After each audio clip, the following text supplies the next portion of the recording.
Hey there, welcome to the table. I don't know what happened in that last video. Somebody reported to me that it froze up, and sure enough, it did about, 30, 40 minutes into it. Well, here's the good news. I'm just testing it out here. You missed nothing. The Guardian never spawned. There were two minions, as you might recall, that were here. We had to kill those.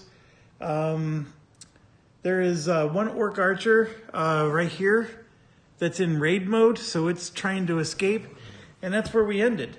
This girl needs to finish a full turn.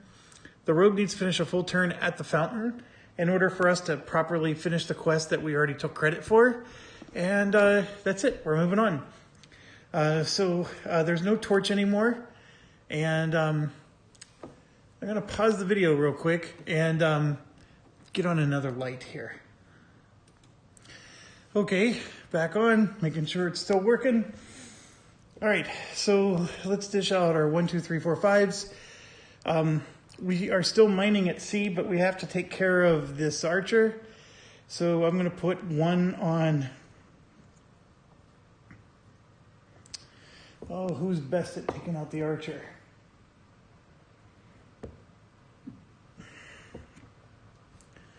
Our own archer is not too bad.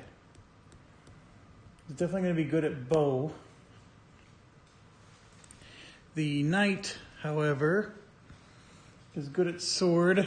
Neither of them are going to be real great with, well, we'll give it to the archer. And then 2 will go with the knight. And then we seem to have the paladin and wizard together, so I'm going to do 3 on the wizard, 4 on the paladin, and then 5 on the rogue, and 6 on, 5 on the cleric, 6 on the rogue.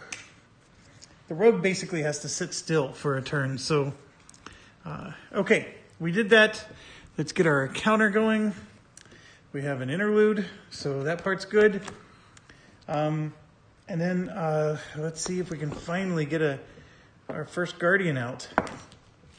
There it is, 14. We got a Guardian. We got one.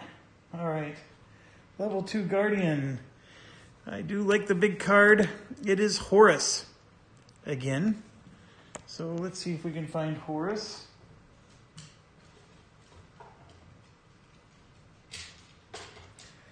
And let's figure out where he's spawning. And that's a 4. So a 4 should be, I want to say over here somewhere. 5, oh gosh, it's right next to us. Right next to the raiding monster that's leaving the dungeon. Now that really throws a monkey wrench into what we're trying to do. But what it means though is I think we can leave the dungeon, or we can get the raider with these guys maybe. Ooh, this does make things tougher. Does the cleric and the wizard have enough chutzpah to be able to win against the Guardian? Well, not the cleric, but the knight. I meant to say the knight and the archer. Well, we're going to find out, right? This guy will drop 5 life force points, so finally getting some good ones there. We might get some decent loot. He moves 4 tiles towards people. And I'm trying to remember, he goes along the pathways. He still has the 4 visibility, just like anybody else. And of course, that's his priority. So between the archer and the knight, he will go after the archer as his priority target. Okay, that's interesting. And off we go. First up is the archer. And I'm going to go ahead and use an ogre juice. Whoops. And we're going to have to...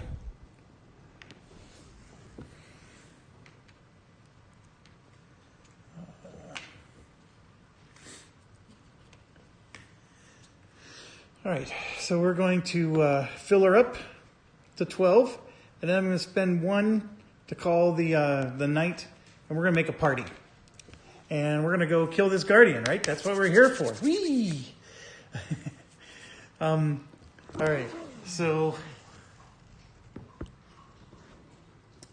I'm going to put that up there. And I think from a movement perspective, so remember, last time we screwed up, we would attack twice in one turn, but there's only one attack allowed per turn. So a move, even if I don't roll for the archer, will get me there. And then for the knight, a move also gets me there. So the archer gets 6 bonus movement, and I can show you here. 1, 2, 3, 4, 5, 6. So as long as I rolled at least a 1, I can get to the other side. And then 1, 2, 3, 4. Or if I want to keep my guys next to each other, I don't know if that makes a difference, I will put them this way, and then they're both next to him there. So we're engaged. The archer is for sure in his sights, and we're going to attack. So let me get out the handy dandy app.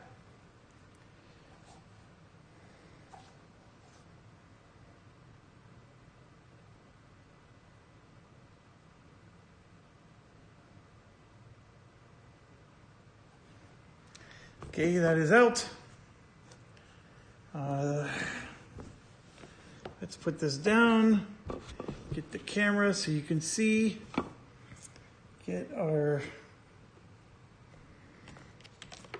card out so you can see that. I actually like this setup. This actually works really well.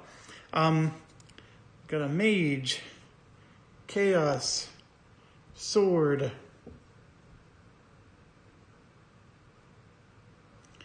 All right, so remember, it's the archer. Now the archer has a -2 to magic, but the archer has equipment that gives a +3. So overall, the archer has a +1. The knight has a 0. So this, well, no matter what, we're attacking with all 3. It's just, you know, which one's going to do which. So we know for sure the knight's going to take this one. That's the knight's forte. The archer was actually also strong in this, but that would make no sense. Too bad there's no bow, because of course the archer would have kicked butt there. I think the archer is going to take the magic. And then as far as the chaos goes, the knight is going to have a +2 for chaos. The archer has a +0. So we'll go ahead and do the knight with this one. Now here's what's strange. The sword is a +1 damage, and the chaos is the +2 damage weapon. Either that, or we're going to go ahead and go -2 with this, and then I can do a +2 weapon on that, which would be a guaranteed, you know, this would be more of a guaranteed hit if I use the +2 weapon, but then this becomes a problem child. You know what I'm going to do? Because the archer... Here, let me show you my dilemma. This is the +2 damage weapon for the archer, and neither of these are helpful. The archer has a +0 for chaos, and I'm going to use that weapon for the chaos attack. The +1 damage weapon is this one for the archer. So the archer is going to do both of these. The knight is going to use his best +2 damage weapon on that one, right there. Even though he had a slight edge on this, I think you get the gist. As far as skills go, there's no skill they're going to use at the moment, but the dual shot for the archer might go into play. Let's roll. Before any warfare roll is made, each hero must test Strength 14 to deflect the mystical cyclical sword strike. On a fail, health and essence is lost. In addition, we could get a mythical affliction. Okay, that blows. Okay, so we got to do a strength check. The archer has only a 1 strength. That's a 13. +1 is 14. It passes. And then the knight has a 4 strength, and that's a 13, so it passes. So we don't have to worry about that. So now let's just get into business of killing. 9 health is a lot of health. It's a guardian. What do you expect? So we're going to try to use as many of the skills as we can. This Mace of the Blood Gods is not with the Knight, just so you're aware. So I can't use that. The Knight still only has the Protector skill. That's the only skill he's carrying around, but it's a good one. All right. I think we rolled already, didn't we? Yes. Okay, so we got a 10. We need a 16, which is a pretty tough number. I said I only get a +1. So that number blows, to be quite honest. And so we're going to take 2 damage with the archer, but I'm going to spend an essence to block it.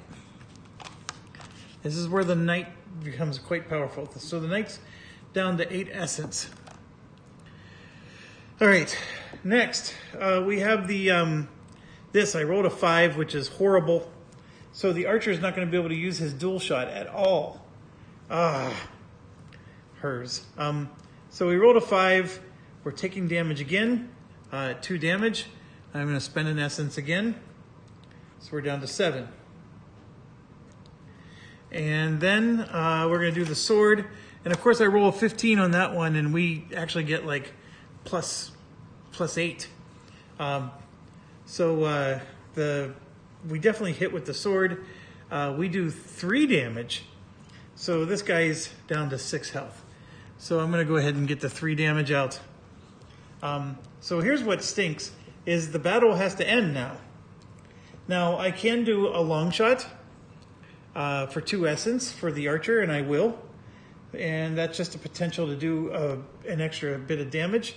But yeah, I have to call it quits, and then we'll have to absorb an in-between round attack. But basically this guy's got the 3 damage on him. We're going to roll for the long shot, which is a d6. I rolled a 6, and the monster takes 1 more damage. So he's at 4 out of 9 total damage. All right, that ends their turn. And my dog is all of a sudden demanding attention. I'm feeling so bad. I'm ignoring you to play my game. So sorry. Okay.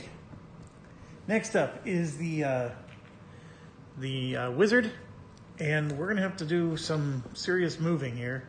So I'm gonna roll 2 dice to do a move. It's a 9 plus a 4, so that puts us to 13.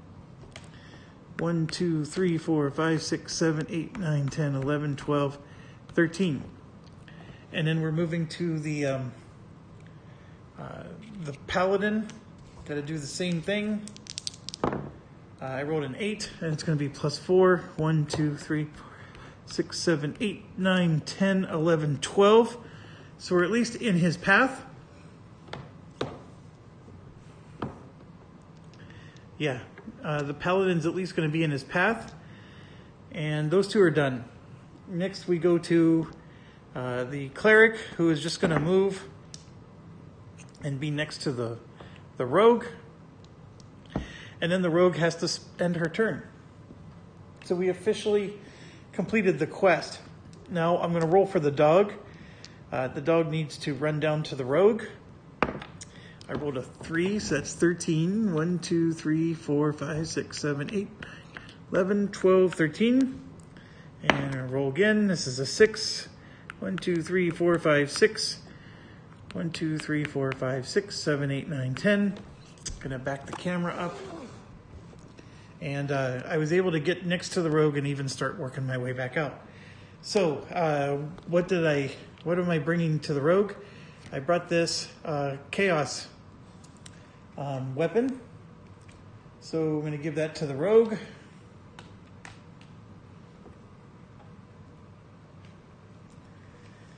And then we're going to, don't have any, I'm going to take the money from her and the cleric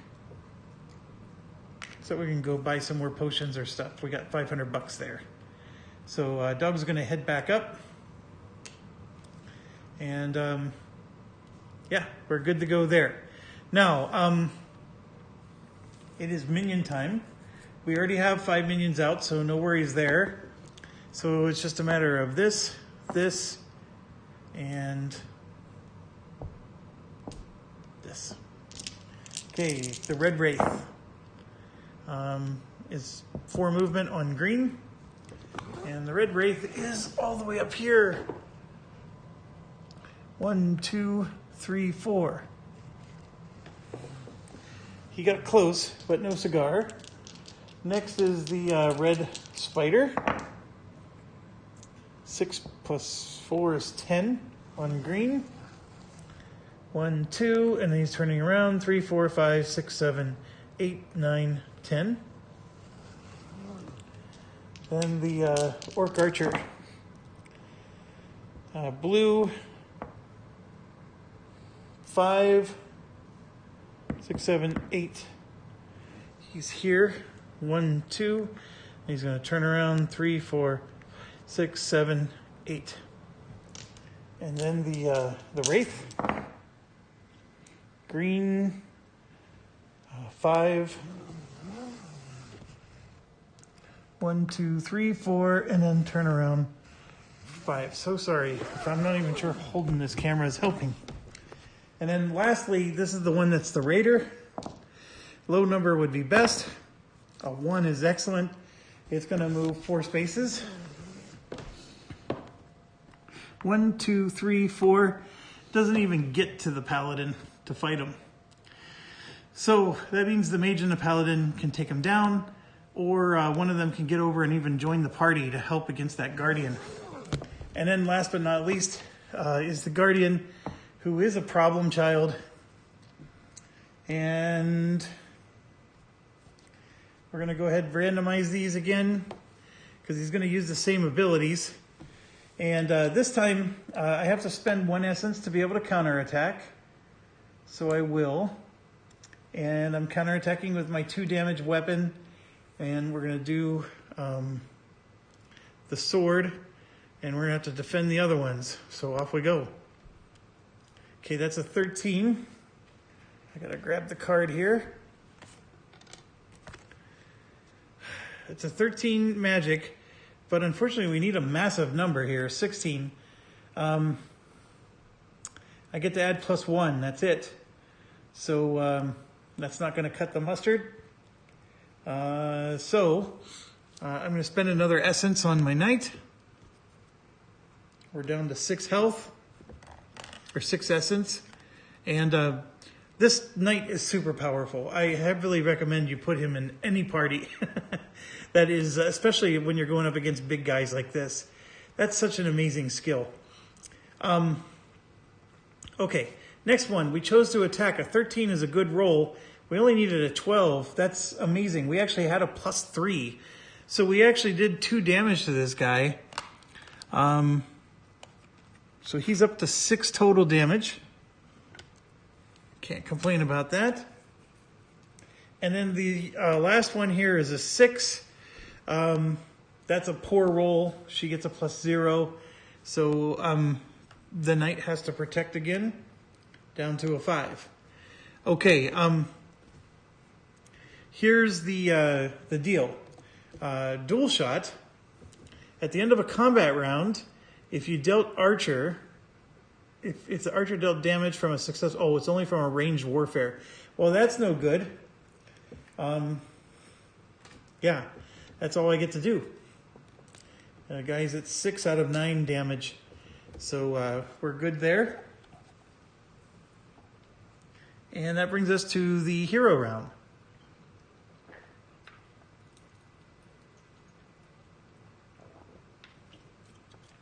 Okay.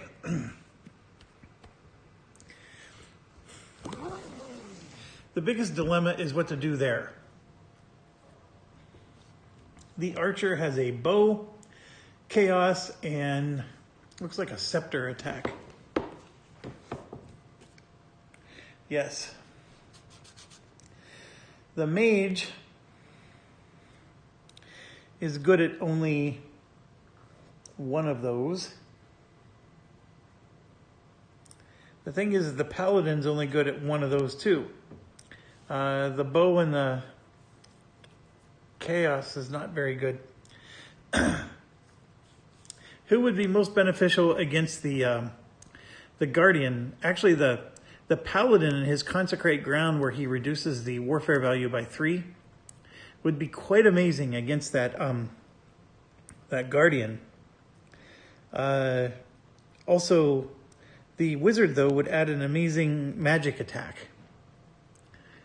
So I think I want the wizard to get to that guardian. So I'm going to make the wizard go first.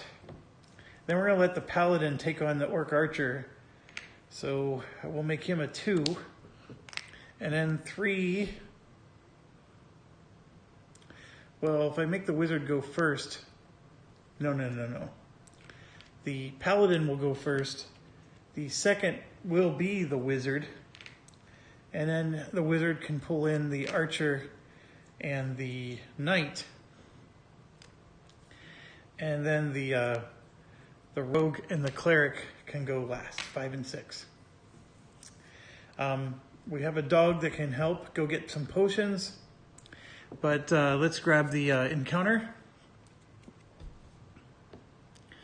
Randomly select a hero as this hero is passing by a pile of skeletons. So 4 is the knight. So it can't be him because he's next to a guardian. 6 is the rogue. Stone glyph of lightning. When taken, place 3 tokens upon it. These are the charges within the stone. When adjacent to a minion, a champion, or guardian, the hero may use one of their actions to activate the stone. Remove 1 token and roll 1d3. The result is damage dealt to the monster.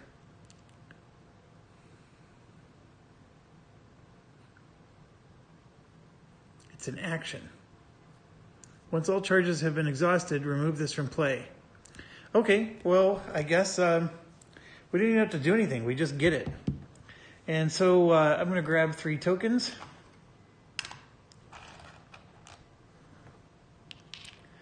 Put it on. It belongs to the rogue, but I'm just going to keep it off to the side here. That's all I need is just more stuff to put on my table. And then let's see if another guardian comes out. That would be interesting if they all of a sudden start coming out like a banshee. And sure enough, they do. That's another one. So where is it coming? Please don't do a 4. Don't. Oh, it's a 3, which is just as bad. I think it's just as bad. Razorfang is now out. And he has a massive axe swing. And yeah, it would be nice if the paladin can join. Basically, we need to get 2 groups of 3 going to take these guys down. And Razorfang spawned in 3, which I think is up here in this corner somewhere. Yep, right here. Okay, so let's get cracking. So first thing we're going to do is the paladin is going to... Sorry, I keep stepping on my cord, which would explain why my camera froze up. All right, paladin is going to do a 1, 2, 3 to get to the other side of this and then attack. Actually, he probably should stay on the same... Never mind, the paladin's going to stay here because then I'll get a counter attack if I somehow fail to kill this thing. All right, we're going up against the orc archer. Shouldn't be too awful bad. Lots and lots of combat.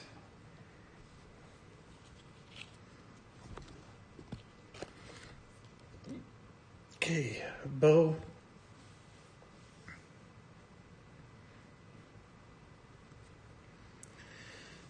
All right, we're going to do, we're for sure doing Scepter, and then we'll do Chaos.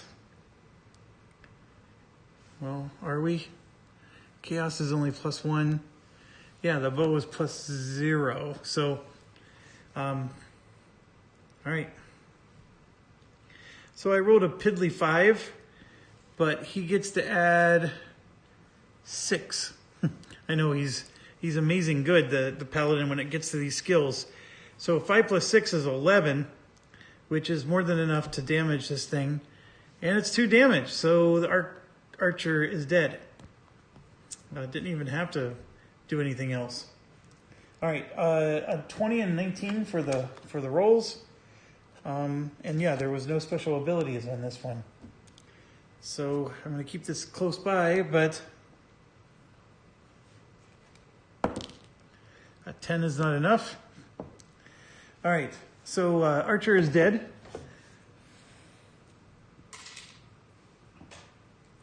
Okay, now we're going to try to get the wizard to join the party, because the wizard's going to create a party to attack this thing. So I'm going to spend 1 essence on the wizard. We just dropped to 11. And his first move is 4, and his second move is 1, and he gets a +4 to all that, so that's 9 total movement.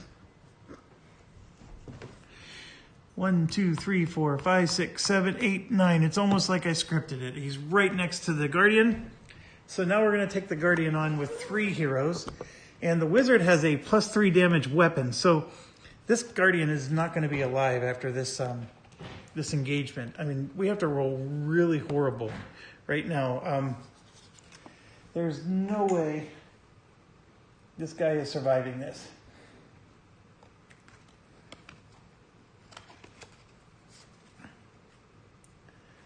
All right.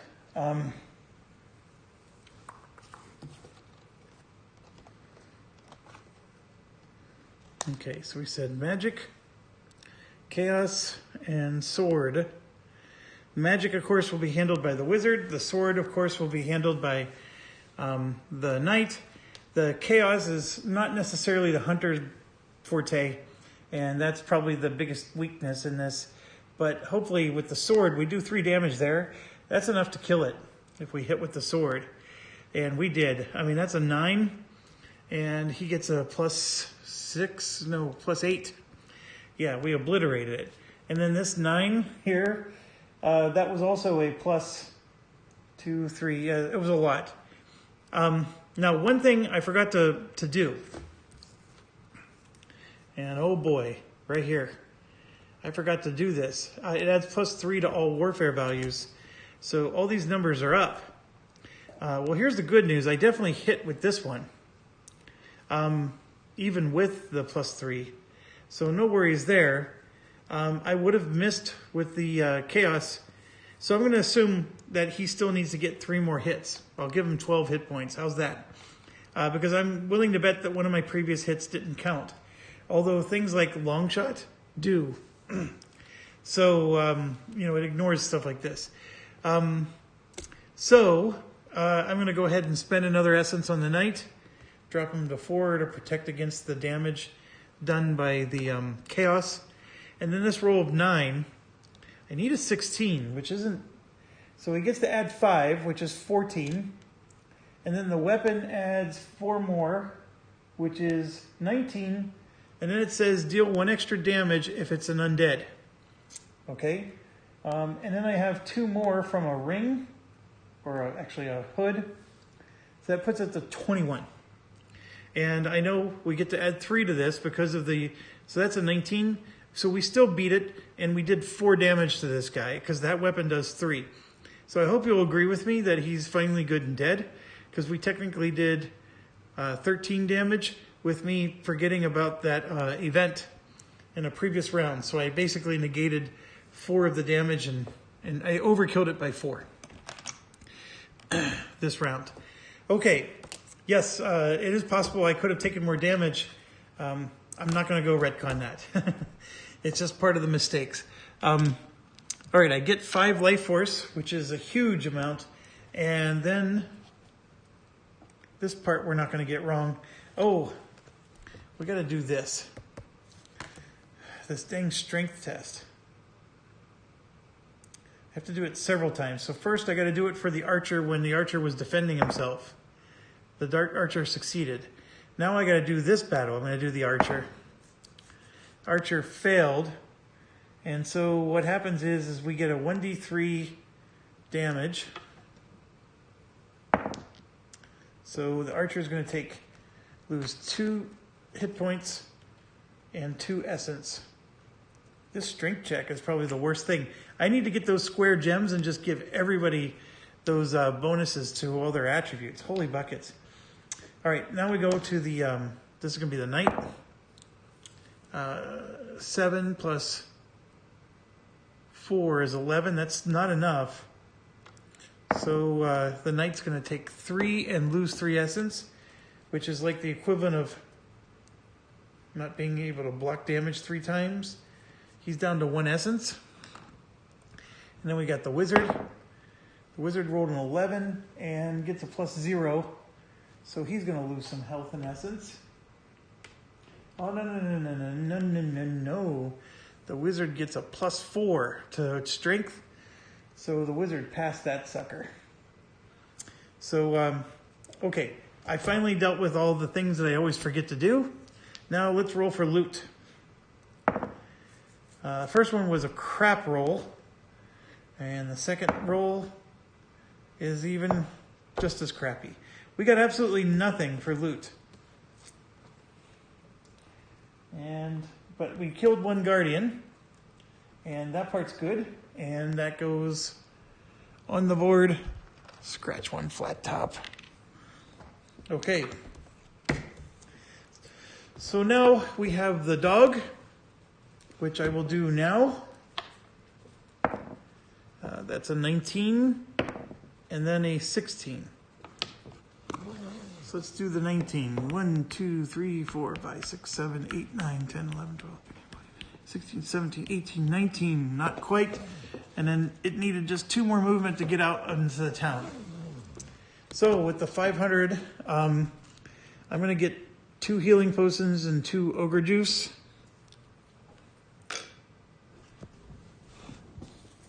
In fact, that's all of the healing and ogre juice that's left in the bazaar. And his turn's done.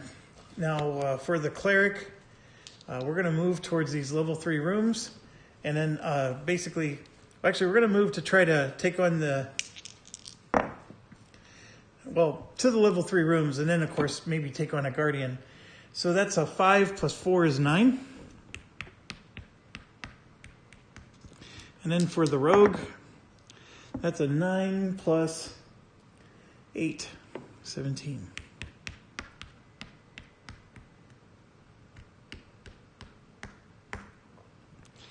And there you have it. That's all of our turn. How are we doing on time? 33 minutes. Camera's still working.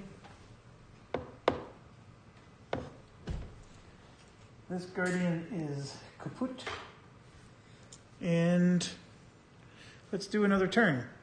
I think we're going to do the exact same. Oh, no. We're going to do the minions. I'm sorry. Minions got to go first. So, unfortunately, we now have to spawn one. It's going to spawn.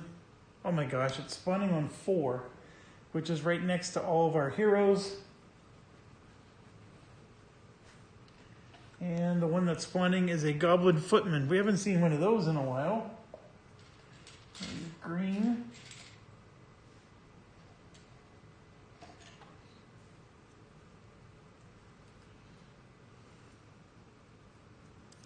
Yeah, so this guy has an ability to it triggers on his turn when he's patrolling.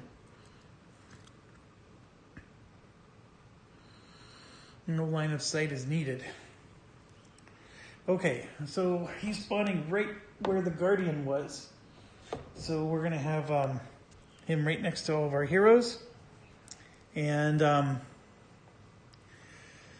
okay, I'm just going to keep him close by. All right, my least favorite part of this game is happening right now. The Red Wraith. 6 plus 3 is 9 on blue.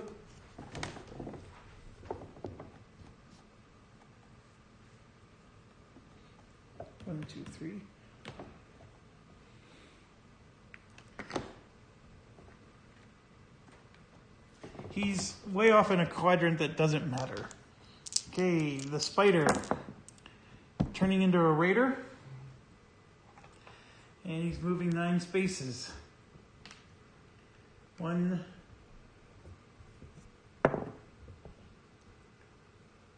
2, 3, 4, 5, 6, 7, 8, 9. Okay, the spider is worth showing you. He was in this room. I had to roll to see if he was going to go this way or that way. He went that way, and that's where he's at. So he's going to try to exit the dungeon in that general direction. So that's annoying. The blue archer is nowhere near anybody. So he's going 7. 1, 2, 3, 4, 5, 6, 7, and he's moving even further away from anybody. And then the wraith, the green wraith, which is down by the, all right, so he's gonna go 7, along pink. 1, 2, 3, 4, 5, 6, 7. Okay, that wraith is moving towards our party, but hasn't spotted anybody. And then, of course, this last guy, the goblin footman, he's literally standing directly next to 2 of our guys. So he's turning into raid mode. And, of course, he's going to try to leave. I'm going to go ahead and roll for him, which will be 5 movement, but he's immediately attacking the... that would be the mage, the wizard, because he's targeting a C3.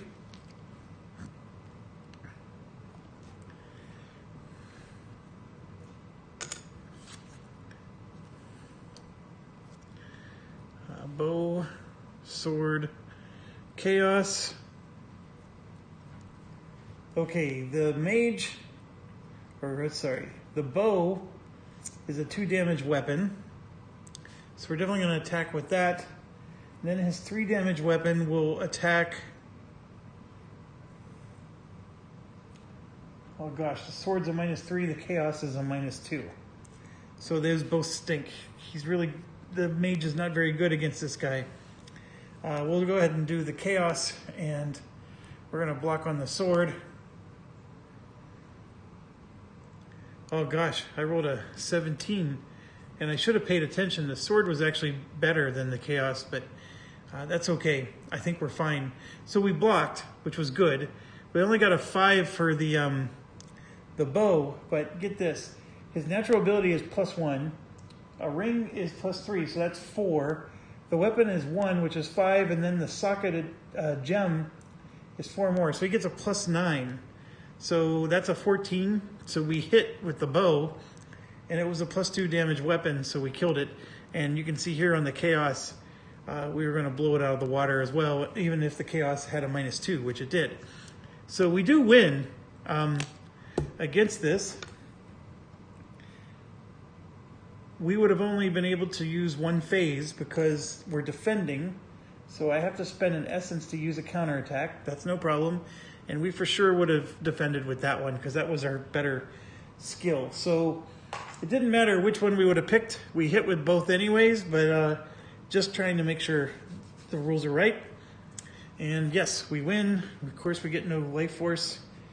And let's roll for loot. A 13 isn't going to get us anything. And this guy is dead. He never even got to do his screeching alarm. He is never even got to take a step. He basically stuck his head out and got it chopped off before he even crawled out of the cubby hole. All right, now we have Razor Fang. This is our last guy. He's rolling 3Q. So all we do is this. So blue, this one is worth watching. We haven't really done this in a while, so I had to think about the rule. So he's following the blue trail, which is this way, and so he ended up here. That's his first move. His second move is pink or purple, so he's made it to there. And then his third move is green, so he made it to there. And so he spotted 1, 2, 3, 4. He spotted the paladin. So the paladin is his target right now, and that's fine because we're going to obliterate him now that he moved towards us. It's our turn. I am not changing any of the order. Paladin will still continue to go first. And we have a spider that's on the run. Everybody else is going to obliterate. So when it comes to this, it would have been nice to get the mage up there. I'm sorry, the rogue I meant to say. But believe it or not, the paladin actually has a pretty decent... he has a +6. Oh, he only has a +3, I guess. The mage, the wizard gets a +6 to this. So the wizard's really good. The knight can do the sword, and then the archer can do this. We have the perfect party to take this guy down. So the paladin goes first, and the paladin's just going to run towards the rogue and the cleric because we need to catch up with the two of them. And the dog is going to try to hand off some potions. But first, the paladin, I'm going to go ahead and roll for his movement. And that's 10 plus he'll get 4, which lets him move 14. Oh, see, there I am. Look, I'm taking my turn already. We got to do the encounter. Randomly select a hero. I rolled a 5, which is... Who is 5? That's the cleric. Found an old battered chest. They have 4 attempts modified with their lock picking, which is 0. To pick the lock of the chest, the red, blue, green d6 dice and roll them together. The hero must get 4 on the red, 5 on the blue, 6 on the green.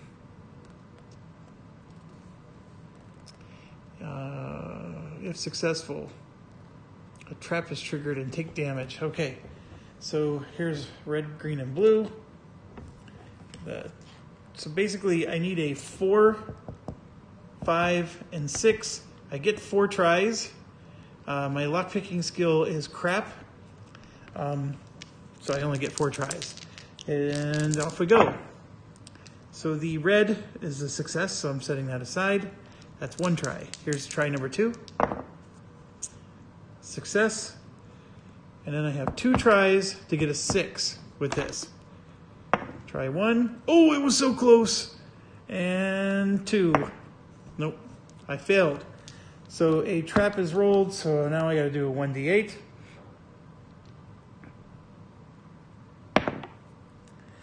And I rolled an 8.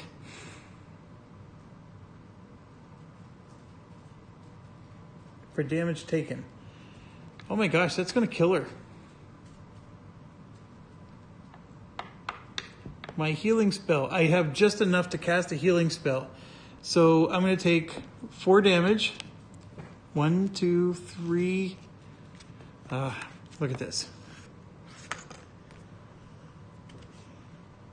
So I'm taking 4 damage, which puts me down to 5 health.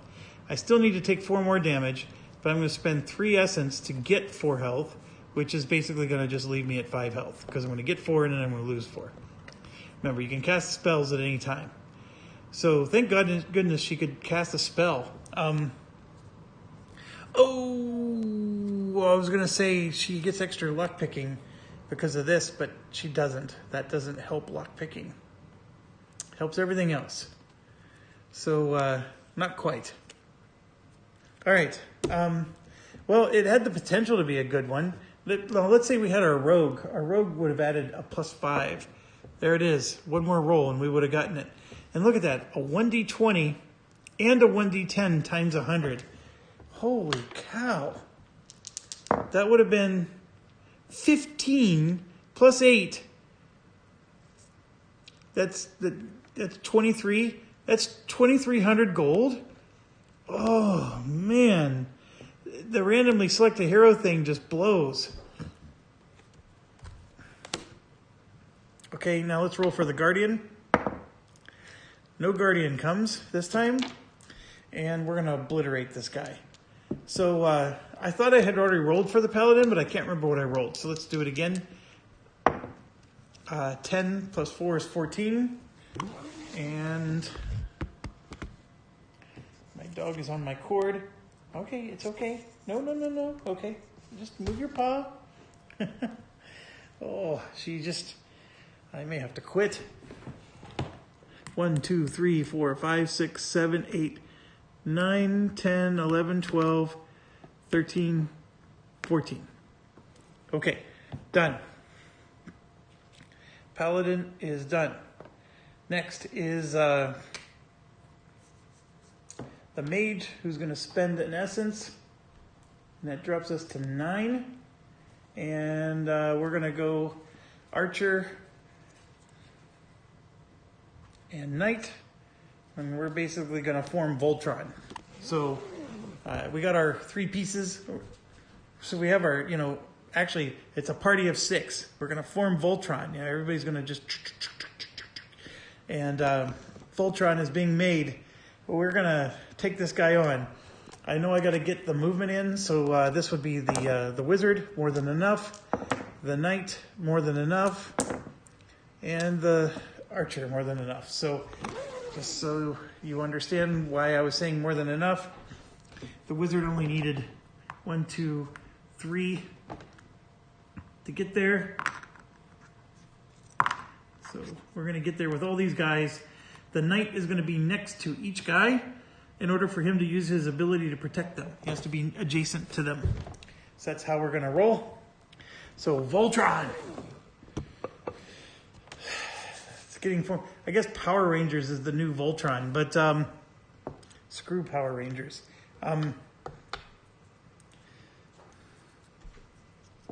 The Cleric, by the way, does have an Ochre Juice. Does not have a healing potion, though.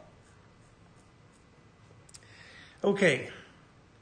We're going to destroy this thing. Absolutely destroy it.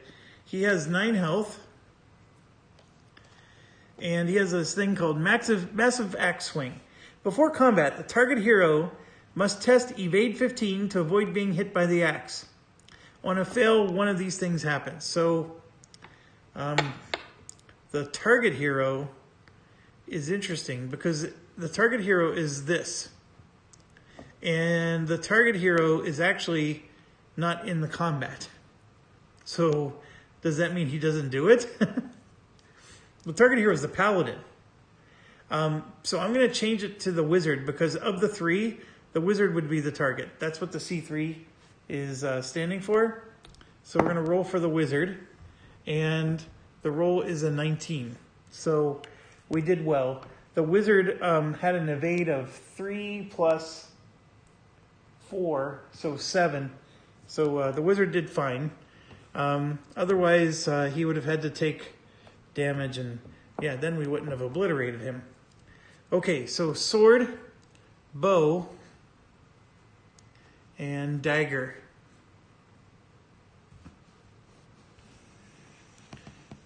And randomize. Okay, of course we're attacking all 3. The Wizard, the Warrior, and you. Have you read those books? Those were awesome books. I still think they're quite good. Wizard, Warrior, and you.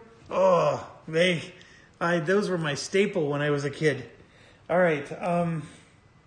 If you've never read any of those books, I mean, I'm not going to promise you that it's going to change your life, but for its time, they were amazing books.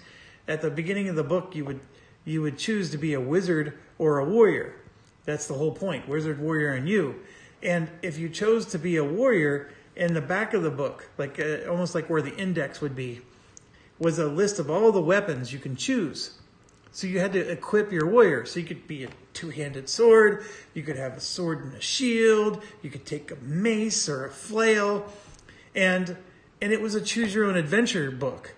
And so as you read the book, it would say if you're a warrior and you are equipped with the axe, then go to page 12. If obviously not every situation would use the weapon that you picked, but you know, you always felt like super awesome because, you know, it actually would tailor what page you went to based on the weapon you picked. And then here's what's crazy is that, so if you pick the wizard, in the back of the book was a giant spell list. And so that one was a little bit easier because if you were the wizard, you would just choose which spell you're casting.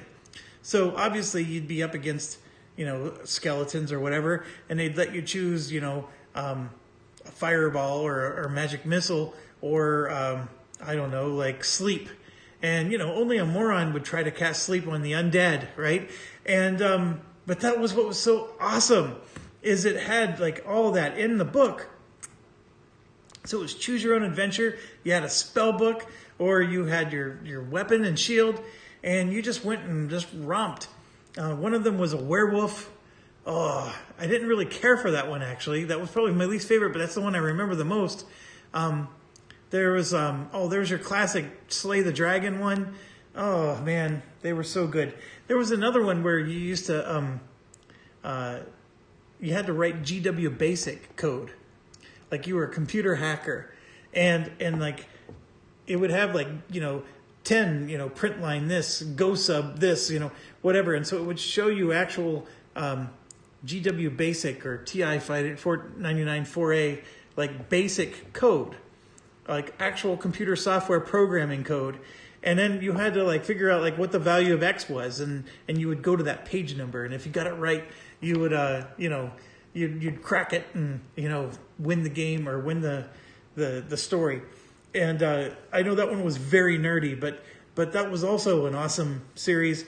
And then there was also Choose Your Own Adventure was also great, but then there was another one called Time Machine. Oh man, those were. The 80s were a wonderful time. I can't express that enough. And I just, you know, it's just nothing but sadness and loathing about everything that's happening today. The internet's fast, though. Internet's nice and fast today, but that's about it. I guess I didn't have this game in the 80s. But there was Hero Quest, so screw it. Oh, all right. Let's go ahead and roll. Sorry for that tangent. Those are wonderful books. All right. We have 18, 8, and 16. And I need to pause real quick. I'll be right back. Okay, I'm back. Now, who doesn't remember who killed Harlow Thrombey? Edward Packard was like the original guy who started this whole thing. And so then you had Wizard's Warrior and You, Book 8. This one was an amazing one, The Conquest of the Time Master. And so,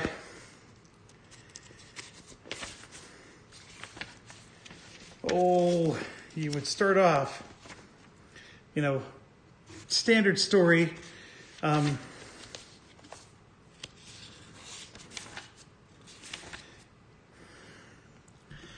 If you choose to be the wizard, turn to page 10. If you choose to be the warrior, turn to page 8. And so it wasn't like, you know, the pathways just, you know, diverged from there. So whatever story you were reading, it knew you were a warrior or a wizard. So you didn't have to like deal with the hassle of, well, if you're a wizard and you did this, you know. But then in the back of the book, look at this. I mean, how could you not enjoy this? I mean, this is, look at even me. I took the triple crossbow. I even marked it. That's a 20, 30, maybe even longer mark. And then I took the whistling mace the next time. And the flying spear. And so this was the sword of the golden lion. And, you know, you carry the sword of the golden lion at all times. In addition, you may arm yourself with 3 other weapons on the following list. So I took a triple crossbow, a whistling mace, and a flying spear. And that was awesome. And then if you have, look at that, you got Merlin's Fire, Shrink, Combat Magic, Invisibility, Force, Imp Freeze, Command Animals, Shift Shape. And This one doesn't have Fireball, but this is the Book of Spells for use only by the wizards. And yeah, right here, if you choose the Gray Mist, like some of these, you don't even have to make a choice based on your weapon. I don't even know if there's one. Well, here we go. If you decide to use the Shrink spell, if you decide to use Command Animals, and of course you're up against a big T-Rex. I mean, that is just so awesome. And then the last of them is Time Machine.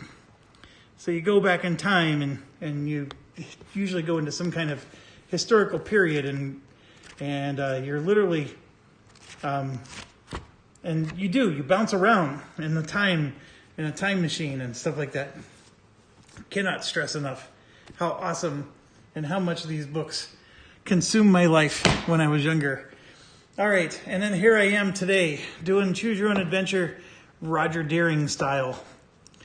All right, we did our rolls, so let's do this. This is 18. We only needed 13. The magician or the wizard adds 1,000,000 more to this. And so what he did was 3 damage to this guy. So it's already 3 damage towards it. Let me go grab a token. Okay, next we go to the sword. And I have an 8. And he adds 4 plus 4 is 8 to it. So that's 16. That's enough. And this guy's not undead, so we don't have to worry. So we did 16. We did 3 more damage to this guy because he's got the Charcy's Hatchet. Then we have the bow. And oh, by the way, we happen to have a bowmaster who adds 4, 7, 8, 9, 10 to the roll. And we rolled a 16. So the bowmaster, however, only does 2 damage. So there's 1 damage left on this guy. However, we have several options. First of all, we have the dual shot from the archer that can be activated since we did a damage with a range shot. We also have the flaming orb. Maybe activate at the start of the combat round for 3 essence. At the end of the combat round, you'll roll 1d6 and it does that much extra damage. Okay, I didn't choose to do that at the start, so I guess we won't do the flaming orb. So we'll just do the dual shot then. So for 2 essence, we're gonna roll a 1d6. The one thing I do have to say is that the essence burns fast when you're fighting these guardians. And there you can see I rolled a 3, and that's enough to do 1 damage, which was enough to kill it. See, we equipped the long range, or the triple crossbow, and our triple crossbow just did 1 extra damage, and the Razor Fang is toast. So, it's all good. Gonna have to read one of those tonight when I'm done. Okay. 5, Life Force. We're rocking in the Life Force. And this time, let's do better on this. Holy buckets, that was an awful showing last time. A 2! I get 2 rolls. A 12. So that's better. A 12 is enough for 300 bucks. But not enough for a loot. I'm not sure how much I like that, but we'll take it. Okay. Sorry. Excuse me. Okay, number 2 Guardian is down for the count. So that puts us on... We have 2 of 3. We need 1 more.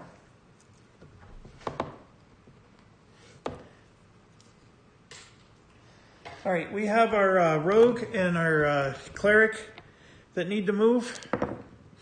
So that roll was for the whoever's next, which is the cleric. 1, 2, 3, 1, 2, 3, 4. Basically. And then the rogue, I think we're just going to sit tight. I'm actually not going to move. I'm going to stay with the cleric for now. The cleric will use her ochre juice to get her essence up to max. And then she's going to spend 1, 2... Or no, she can't heal this turn. Because this is the turn she already cast the spell. But she's going to start trying to cast that spell to get her health up. And that ends our round. So now we got to roll for the annoying minions. And we have 1, 2, we only have 4 of them up there. That's even more annoying. A new one is spawning on 1. The blue Duran.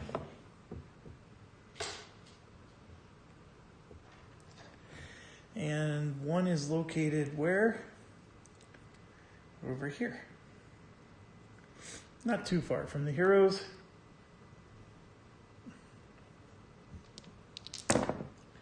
Okay, first one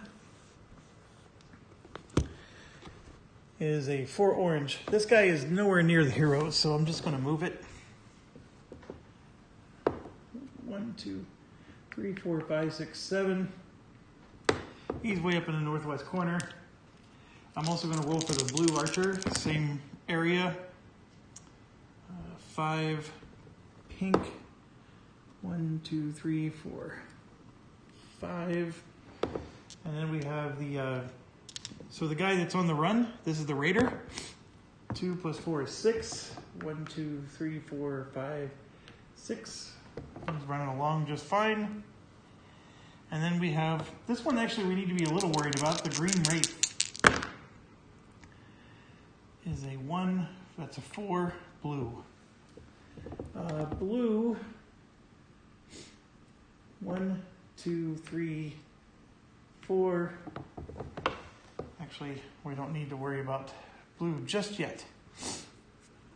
So he's just on this switch point. And then the snake is a 9 orange. 1, 2, 3, 4, 5, 6, 7, 8, 9. The snake is running the opposite direction of the heroes. And there's no guardians out there. So we move to the next round. Turn order is going to be exactly the same. Here's our encounter. Randomly select a hero. 3 is, oh, I forgot to do that. I took all the tokens back. 1 was the cleric or the paladin. 2 was the wizard. 3 was the archer. 4 was the knight. 5 is the cleric. So I rolled the archer. Ghostly paladin materialized. I was value who was struck down. Now you stand. This will be stronger. To the next level. This hero automatically levels up unless he already at level 3. If at level 3, the paladin gives this hero 5. All right. So automatically levels up. So that is an awesome sauce card if I ever saw one. So we're going to be at 7 health and 4 essence. And then here you can just take a quick look. Some of the skills. There's a +4, a -2, +5, -1. Everything's better. So, did I say 7 health and 4 essence? Is that what I said, or was it the other way around? Dang it, I shouldn't have. It's definitely late at night. Lockpicking went up. Strength went up. So, not super duper powerful. I mean, obviously really nice numbers on some of these. She's actually really good with swords, which surprises me. But yeah, so there you go. Edwin, she has really good skills. That's her thing. These skills are good. So she's level 3. One thing I also want to do, we have 5 heroes times 4 is 20. So 3, 6, 9, 12, 18. Right here is 21 points. We already have enough for everybody to level up. And then on top of that, we have 5, 10, 15, 20, 29. 29 more. So that means we're going to be able to buy some nice skills when we get to town. We can get maybe up to level 3 on some of these skills. which I think we're going to need because these guardians are getting a little hard. I guess I am making it look easy, but it's not. That first guardian hit us a lot, and if it wasn't for the fact that the knight was able to absorb it, we would have been in big trouble. So anyways, moving on, let's get the guardian out. I rolled a 13. I rolled a 13. I'm not doing another round, folks. Let's get this done. Here we go, Lord Blackhand. Lord Blackhand. Oh, what is he? I don't think we ever got him before.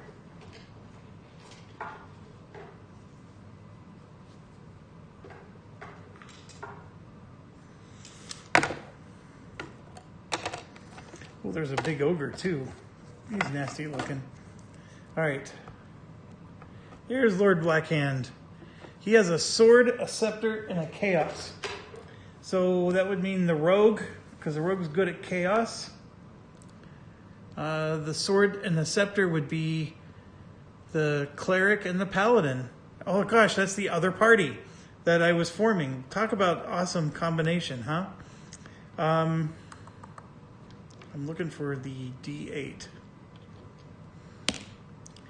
2, which is, I don't think, anywhere near them. Well, actually, it is. 2 is right here. Okay, so we're not going to make it there this turn. That raiding unit... Oh, I forgot to go with the dog. The dog last turn... That's an 8. That would be an 18. I'm going basically to... I want to give some potions to... It looks like I need to give them to the cleric and the rogue. Although the knight can use some too. So I think I rolled an 18. So let's go 1, 2, 3, 4, 5, 6, 7, 8. All right, I'm next to the wizard. So I'm going to give one set of these to the wizard, who's then next to the knight, and we'll give them to the knight. Okay, so it's sort of like a double handoff. The wizard is going to give all his money to the dog, which is quite a bit. All right, and then let's see, 1, 2, 3, 4, 5, 6, 7, 8, 9, 10, 11, 14, 15, 16, 17, 18. So we made it all the way down to the paladin. Yeah, I'm just going to give the potions off to the paladin, and the paladin can hand them off later. So dog's done. All right, that was last turn. Now we'll go to this turn. First up is the paladin. We do want to take on this guardian, but he's too far away right now. So then the next question is should we take on a level 3 room while we're here? And why not? The paladin will use an essence to call a party. And that's more than enough movement to get into this room. The rogue has more than enough movement to get into this room. And the cleric, 7, 1, 2, 3, 4, 5, 6, 7. Nope. 1, 2, 3, 4, 5, 6, 7. And then 1, 2. Yep, was able to get in. You had to sort of go around. All right, we're in the room. So, yes, there's a guardian amok, but we're going to take on a level 3 because the guardian's just too far away. All right, so here's what we're up against. A level 3 monster. Big surprise.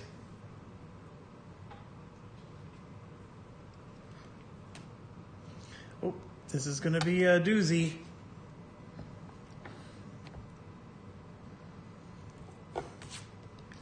Dual monster chamber. So we're going to face 2 of these guys.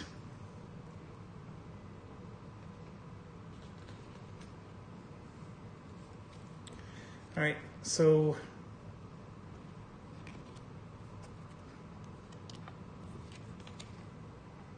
we knew this was coming. Thank goodness we have potions and stuff with everybody. And this is a fight to the death because we're in the chamber. And here's the first one, the Leech Queen. So dagger, bow, and sword.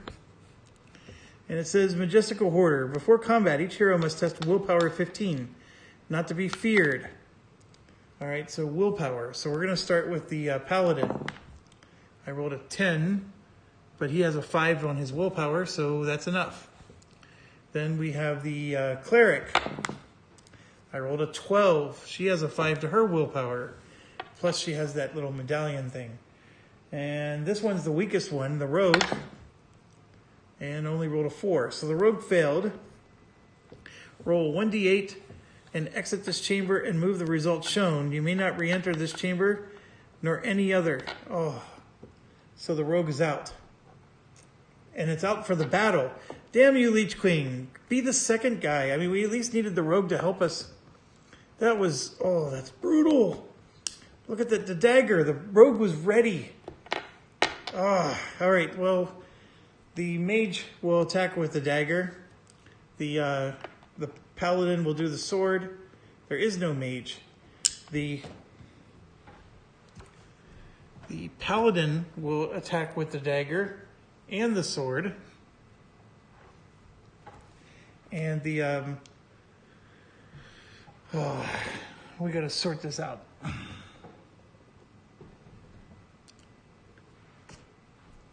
The Cleric is awful with bows.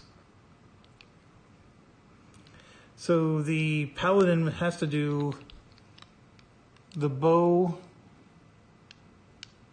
and the sword. And then the Cleric will do the dagger. That hurt us so bad. I mean, if the Rogue was here, we would have had it. So this is going to be a really difficult battle. All right. I think I'm going to go ahead and consecrate ground. So I'm going to reach my arm in here.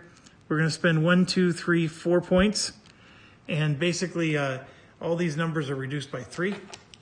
So it's like getting a +3 to all of our values. This is an undead, so it cancels it out because we have that stupid event. So that makes it even worse. So consecrate ground just cancels the event. What else do I got that I can do before we start? This would be awesome, but it's the wrong type. I'm not going to do it. We do have healing hands. We have divine healing. And that's it. We're going to have to roll. Okay, we got a 13. We needed a 17 with the daggers, so not quite enough. And I said that the Cleric was going to have to do the daggers. So that's 2 damage for the Cleric. And then she's going to spend 1, 2, 3 to heal 4. 1, 2, 3, 4. So now she's up to 7. And there's nothing I can do in that situation. The fighter actually had a really good dagger, +3, but we needed him elsewhere. So this one is blowout. Only needed a 14, got a 17 just from the roll, and then he added 1,000,000 more. So we did do 2 damage to somebody that needs 6. So it's something. 1, 2. All right, and then for the bow, which is very bad because he gets a +0 on the bow. That's a 13, which actually is enough because the 13 was all we needed. So we just got really lucky with the die roll on that one, and that's also 2 damage. So now we're up to 4 out of 6. It is a fight to the death, so we keep going.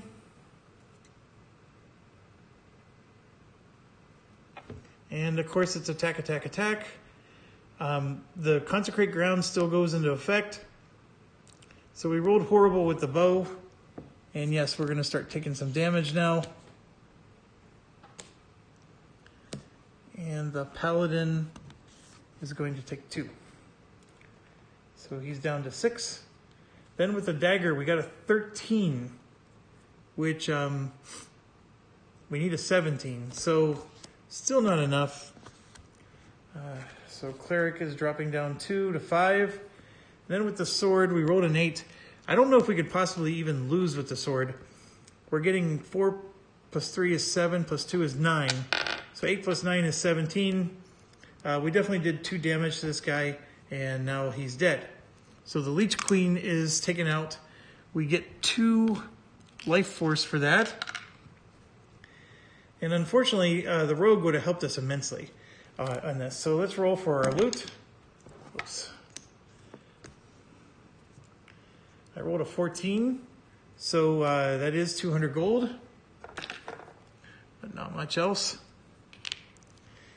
And Lich Queen is down. And now we got to do the next one, also without the rogue, because she's not in the chamber. The Fallen King, which is also undead. Oh, come on. I'm going to use an ochre juice to recharge the Paladin. And the Paladin is going to spend 3 this time for... I mean, is this a new combat or is this the same combat? So, like by casting... You know what? I think it's the same combat because... nope, I'm going to call it a new one. So, I didn't have to use an ochre juice. Because I... Basically, I have 2 different versions of the consecrated ground. This one only reduced it by 2. And actually, I screwed up on the last one. Consecrated ground reduced it by 4. And I said it only negated. It actually gave us all a +1. So I screwed it up. And this one, it only reduces it by 2. So we do get a -1 to all of our rolls. And it's still just as bad. This time we have Chaos in the mix. Chaos, Scepter, and Magic. So I can for sure do... You know what? I can do Chaos for the Paladin. It's not going to be super helpful. It's just a +1. The Scepter for the Cleric, of course, is its Strength. Chaos would be a -2. And then Magic for the Cleric is a +5. So for sure the Cleric's going to do Magic. Scepter could really be either one. And then this one's going to have to be the Paladin, even though he's not very well suited for it. The thing with the Cleric is she could equip this, which does +6 damage, but it would kill her. Or it could. With the way I roll, that thing's never going to kill her, because I got to get more than a 13 to hit. And then here, before combat, select one hero to test Strength 16 to break the enchanted hand of the Fallen King. On a fail, the spawn location where the Fallen King is teleported that hero. So then the hero would actually be taken out of the battle. Holy buckets. Well, of course it's going to be... Well, it's actually going to be the Cleric, because she has a 2 strength, but she has a +3 medallion, so she has 5 total strength. And I rolled a 14, and oh my gosh, that would have been awful to have another one teleported out like that. Roger, you stink with these abilities. Okay, let's roll. All right, I rolled an 11 on Chaos. It's not enough. I get a +1, which only cancels the -1 because he's an undead. I'm definitely taking 2 damage there, so I'm dropping down to 4. And don't worry, I'm sitting on 2 healing potions here, so we got plenty of healing. This is 11 plus 6. That's more than enough.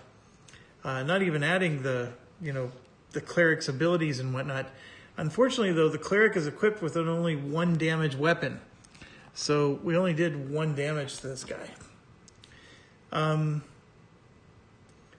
guess you could have argued that since the cleric's doing the magic, I could have used the paladin to do it, because he gets a +4, +6 to his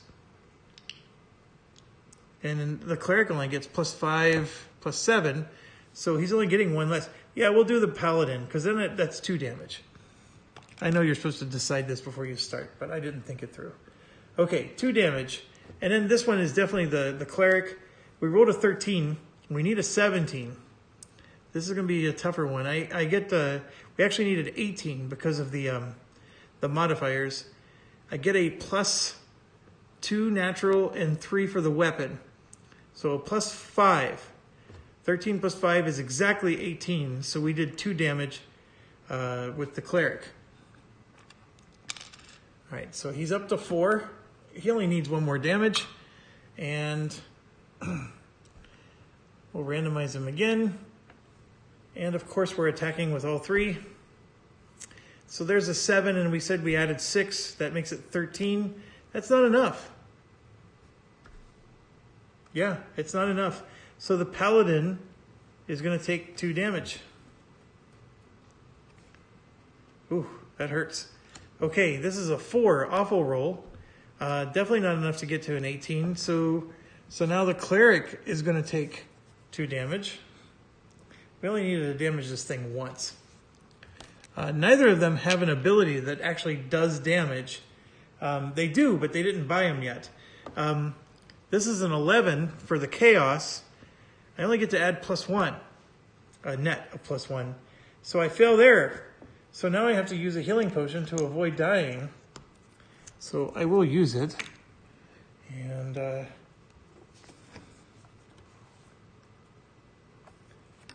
that was an awful round. The rogue would have helped us again because this chaos is the rogue's specialty. There's a 7, not enough. So the cleric is going to take some damage. She's down to 1 health. The scepter is 8, +6 is 14, which you would think is enough, but we get a -1 penalty because of the modifiers. And so he takes damage. And then this is a 13, which is enough because we need the +1 to get to 14 because of the modifiers. We finally damage and kill this fallen king. Boy, that was a tough battle. My choice to clear this room wasn't necessarily the brightest of choices. But these 2 level 3 monsters were actually a bit more than I wanted to handle. Okay, so that's not the right roll. It's this one. There we go. We got a 16, which is a loot and $200.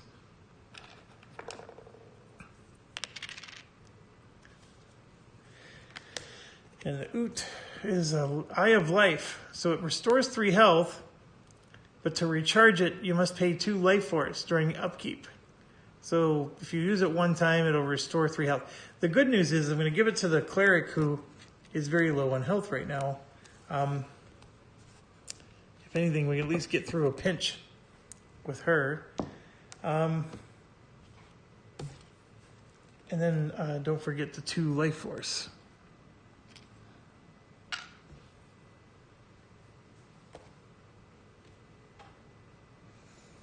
Okay, that wasn't very fun because the rogue was forced to move around.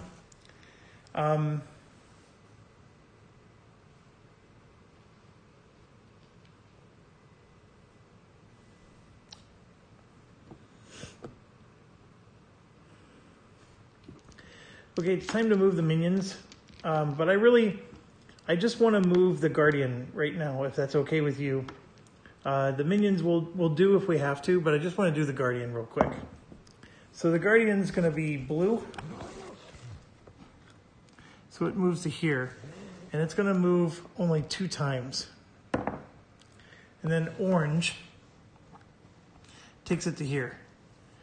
Okay, so that means we're going to actually probably be able to take on this Guardian next turn because we're sitting right here with our party.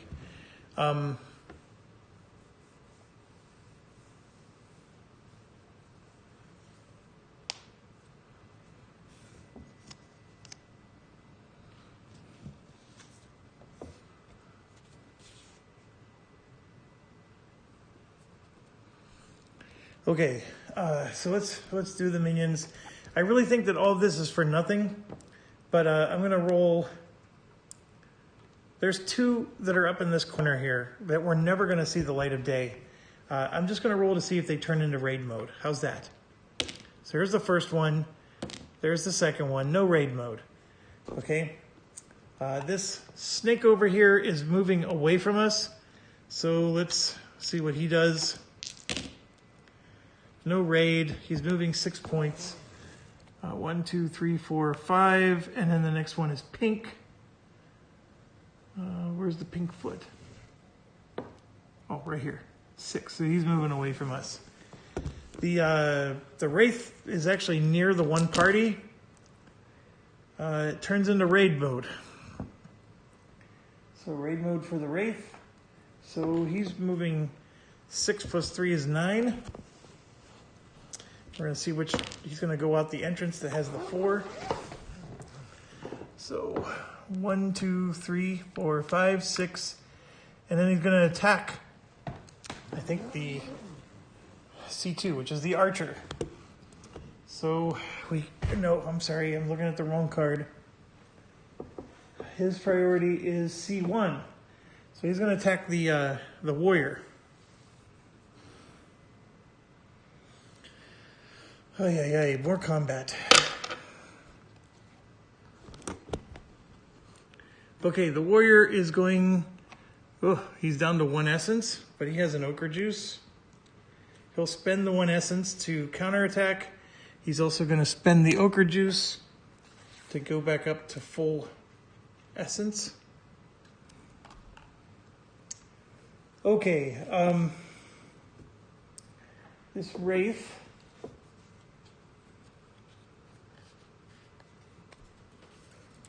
is green.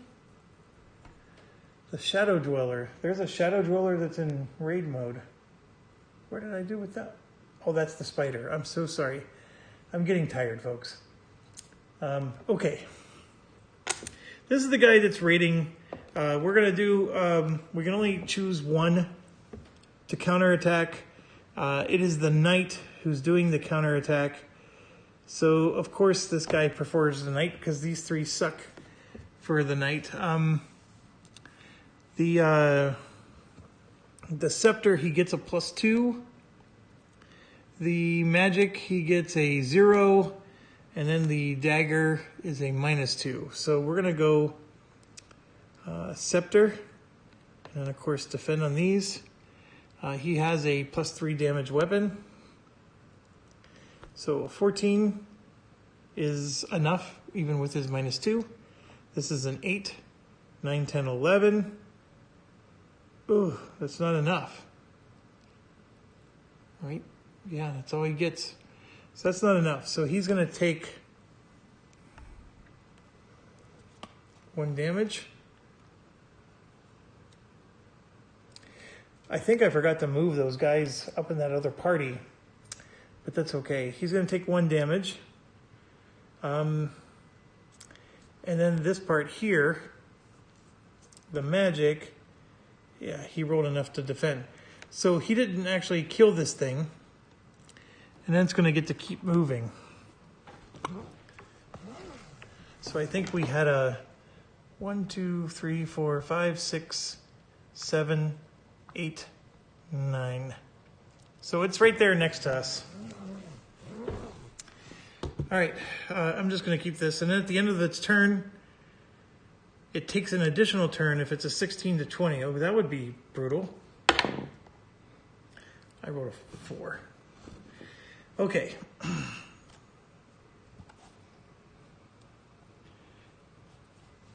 know this is an hour and a half, but I want to get this finished so we can do celebration day. We're so close. As far as order goes, I don't care about the order. I know that this party here is going to be who's going to take on the Guardian.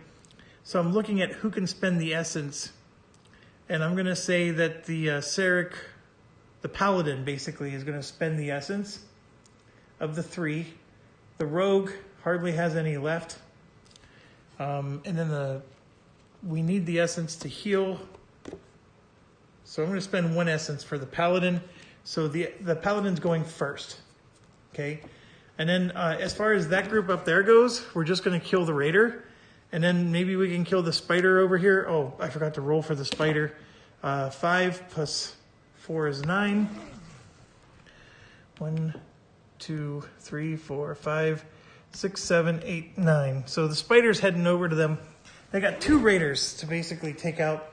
And I think that's all we need to do. In fact, if we can kill this guardian this turn, we don't even need to worry about the raiders. But the big issue is we need to move a lot of spaces to get to this guy. So we're going to start with the, and the cleric and the paladin aren't very good at moving. So let's start with the paladin. I rolled a 6. So we're in this room adjacent to the chamber, right? So 1, 2, 3, 4, 5, 6, and then he gets a bonus move of 4. 1, 2, 3, 4, we made it. Okay, so that's basically it. I need to roll a 6. I got a 10 for the cleric. 1, 2, 3, 4, 5, 6, 7, 8, 9, 10. And then I'm going to go ahead and move 1, 2, 3. And then the rogue doesn't need nearly as much. 1, 2, 3, 4. And then he gets plus 8. 1, 2, 3, 4, 5, 6. So we made it. And we're all going to attack Lord Blackhand here. And we're going to try to obliterate this thing as best as we possibly can. And because I would like to wrap up this dungeon. And remember, we have to take 3 turns of, stuff before we can teleport out. So Roger really, made this thing drag on. Before he attacks the target hero, the hero must test willpower 14. So his target hero is C2, which C2 in this case is the rogue. So we're going to roll for willpower 14. I rolled a 10. The willpower is 2. It's not enough. So then on a fail, roll 1d3. That is added to all warfare damage values for this combat round.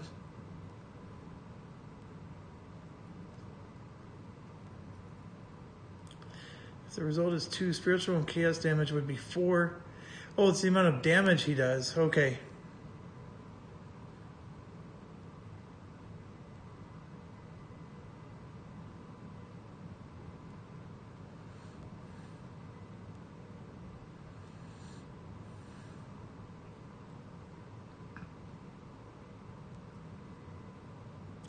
I don't understand why the physical damage would be 3 if he rolled a 2.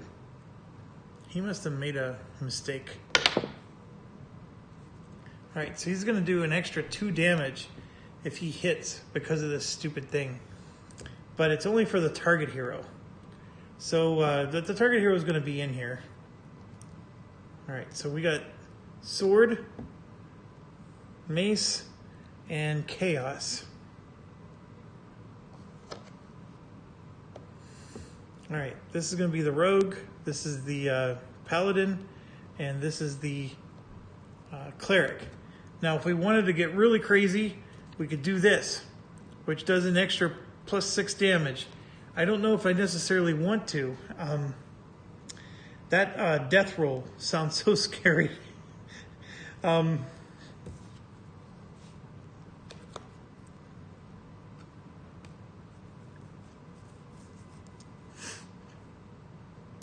I have to decide now.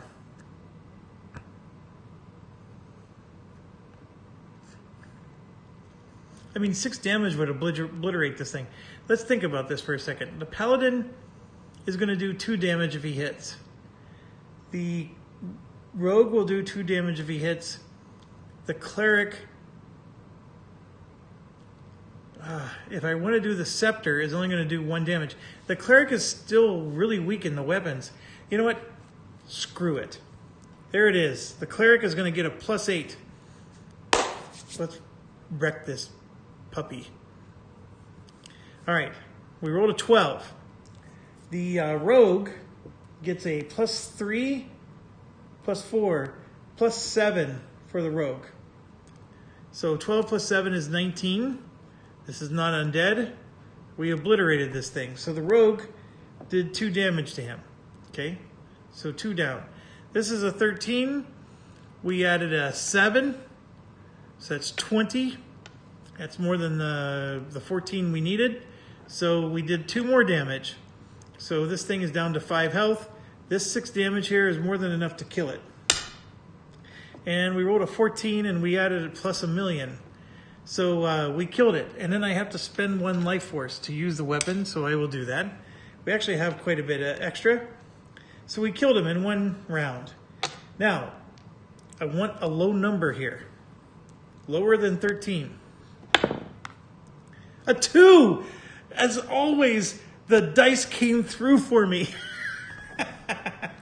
And just so you know, I actually need to lower than a 15 because since he's a level 2, I get to deduct that from the result. So technically I rolled a 0.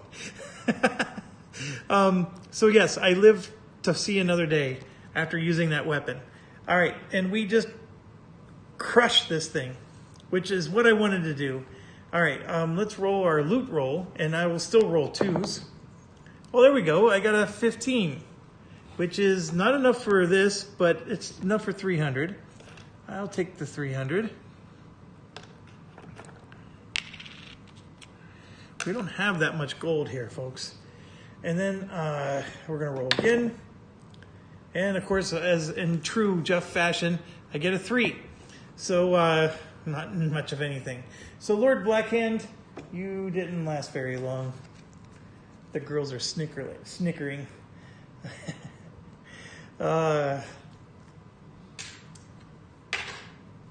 Okay. So now I have to somehow survive 3 rounds, but I'm not done yet because I gotta, I think I got ahead of myself. I was supposed to draw an encounter. Crap. Or did I do that already? But nope, I didn't. Here's the encounter. All the heroes feel refreshing breeze. Each hero rolls a 1d6 and that much is restored. That would have been helpful. So I'm going to start. This is Paladin and Cleric. The Cleric was down to 1 health. I was waiting to use that potion. So healing 6 is huge for her. The Paladin only needed 2, but he'll take it. And then this is for the Knight. The Knight heals 3. He needed 4. Or actually, he needed 5. But he'll take his 3 and be happy. This is actually a good time to be getting this. Rogue and Archer. So the Archer gets 2. The Archer actually needed a whole lot. The Rogue needed the 3. And then the Wizard, doesn't matter what we roll, the Wizard only needed 1.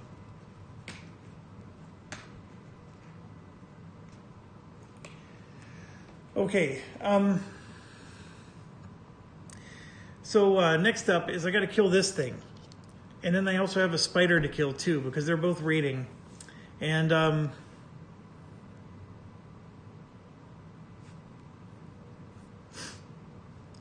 what do I want to say about this?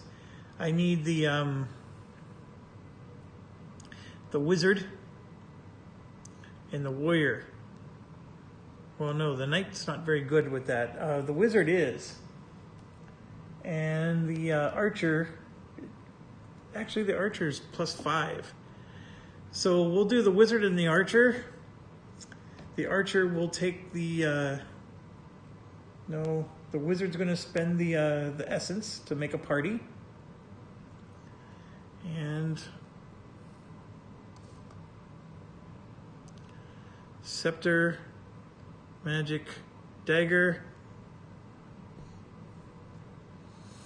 Doesn't matter which one's which. Okay, this one's definitely the Archer, that one's definitely the Wizard, and this one's also going to be the Wizard, because the Wizard's actually quite good in both of those. So, why did it only roll in 1? What happened? The dice. Why did the dice only roll in 1?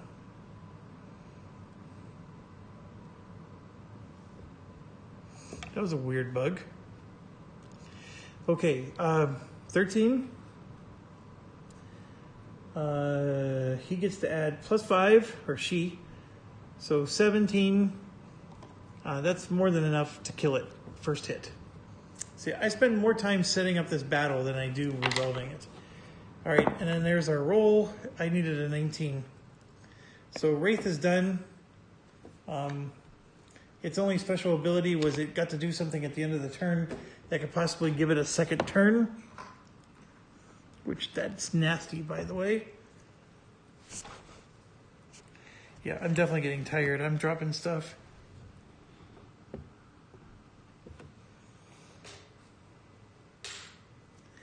Okay, then the spider. We're going to take on the spider with the knight. And let me grab his card. I know I'm not moving the heroes around, but I had plenty of movement. We have dagger, bow, and sword. And the knight is for sure attacking with the sword. And I think the dagger. So we'll attack with these, defend with that, roll. Okay, so a 9 for the bow is not enough. So the knight, well, I was looking at the wrong character. He's attacking with the bow and not the dagger. Okay, so it doesn't matter. He rolled a 9. He gets to add +2. So that's 11, fell 1 short, so he takes a damage. And then we move to the dagger, which he gets a -2 for, which is bad because that puts him right underneath, so he takes 2 damage. He'll use an essence to absorb that. And then this 15 for the swords is more than enough to do massive damage to this guy. So the spider is dead. Oh, but before, we have to roll an evade, or otherwise we get webbed. I totally forgot about this. I rolled an 18. So thank goodness, because that webbed is bad. It's very bad. All right. Okay. I completed all the quests. I'm supposed to do 3 more turns before we teleport out. I'm going to tell you right here and right now, I'm house ruling this. And we're not going to, well, we can try to do 3 more turns, but really the only thing that's going to happen is minions are going to go into raid mode and we're going to basically be on raid patrol. I don't want to play out the turns. Those would take me easily another half hour to 45 minutes to play out 3 dull turns. And as far as I'm concerned, I played out 3 dull turns just to get to this point. So what I'll do is I'll draw 3 encounter cards because that sometimes mixes up with us or causes us to take damage. So at least our damage and everything will be where it's supposed to be. And we're going to call it a day. I'm not going to do any mining. Not going to do any of those kind of things. So here's the first one, interlude. Second one, interlude. Third one, interlude. I did not do that on purpose. That was awesome. They really were shuffled, and they did well for a while. And we're at the end. And I totally forgot, but when we made it to that boss, we could have done this. There's 3 things that would have done damage. So the rogue had this. It would have done a D3 amount of damage. So I'm going to leave this with the rogue. I think we get to use this the next round. Okay, Celebration Day is like a video within itself, and so we'll do that in the next video. But one last thing I want to do before we part is I want to grab the Celebration Day gift card. So which one would you guys like? Oh, don't all speak at once. Let's go with this one. How about that? And we get 1 rare piece of gear. Start turning over cards in the loot deck. I'll take that. That's good. I will take that. So, look at that. That was junk. Junk? Well, not junk, but you know what I mean. Holy cow. A legendary. All right, I'll just draw until I get to the rare. Got another piece of junk. And there we go. We got ourselves a crossbow.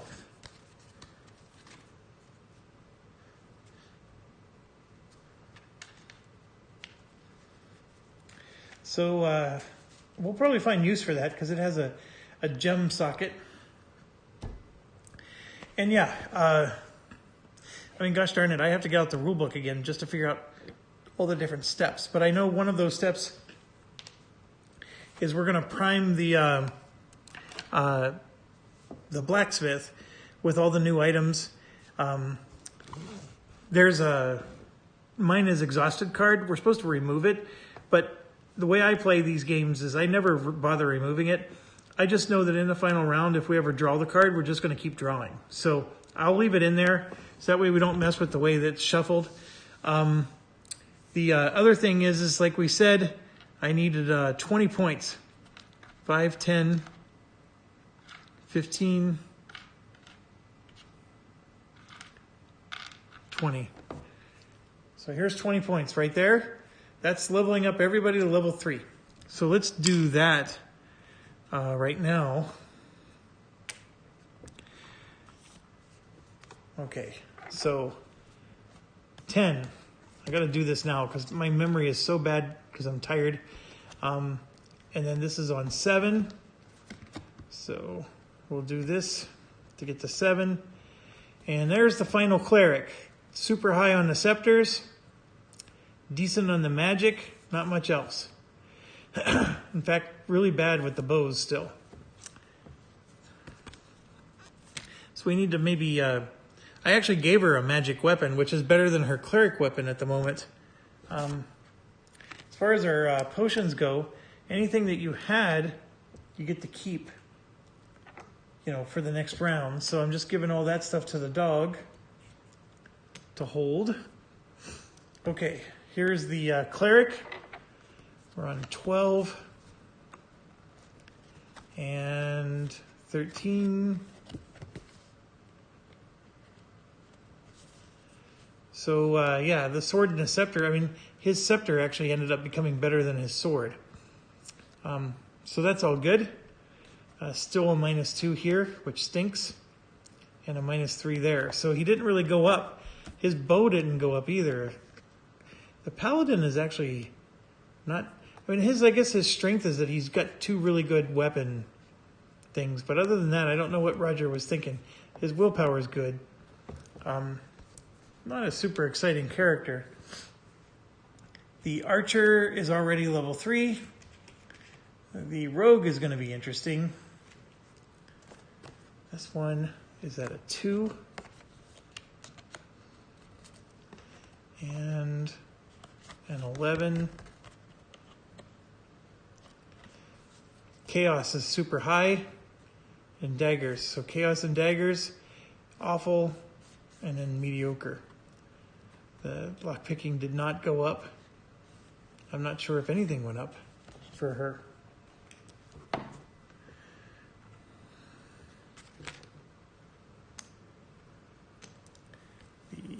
This is the knight. The knights who say knee.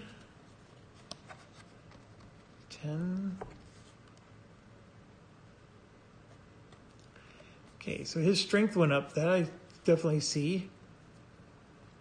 +5 here. Weapons, scepter, bow. I mean, it's pedestrian. And the wizard. That was 8. And the other one is 11.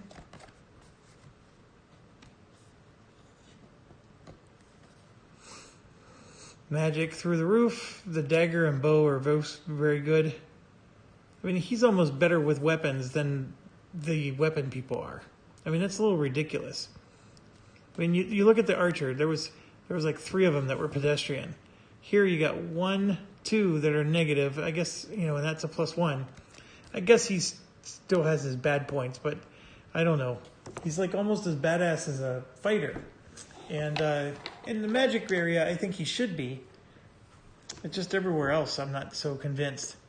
So yeah, I got to seed the blacksmith. We don't have a lot of money. 3, 4, 5, 6, 7, 8, 9, and then 5. So we have about 1,400. So we're gonna have to do some games of chance, like Roger always says. I think he's right. I mean, at this point, I need to do games of chance and actually do well in them, or otherwise I'm not going to be able to buy anything. We could start selling like some of our golden items, but so far we've needed them. And then there's 100 skills we probably need to get our guys up to level 3 on our skills here. And the world's our oyster. Oh, also because we're level 3 characters now, these are all the extra weapons that we're carrying around that we don't use. Because one reason or another. Here's another one I forgot to put away. So most of these I sorted them, but we have a legendary here, Ring of Dragon's Blood, which gives a +4 to sword and +2 to strength. So we're going to get that guy out. And then right here, the Skyforged Bow of Eternity, +3 damage. And I think that might, that's definitely going to go in someone's hands. Somebody who's going to be decent at bow. And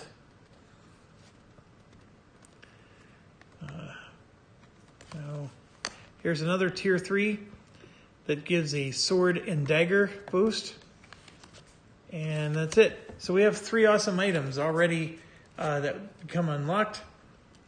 And I keep saying let's do this all in the next video, but I'm actually tempted to do it all now. I'm